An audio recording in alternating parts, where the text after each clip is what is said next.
The following exercise is for the front of your thigh, your quadriceps, and also your butt muscle or your gluteus maximus lunging long.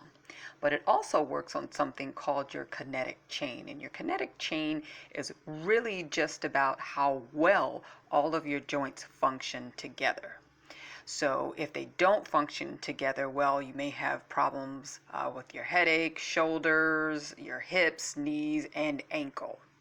So what you're going to do is you're going to start by stepping forward with one leg and backward with the other, and you'll be in a staggered stance.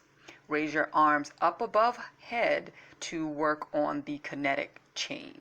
That's because you're moving through your ankle, knee, hip, and shoulder joint chain. Thanks so much for watching. Please like, share, and subscribe for more exercises.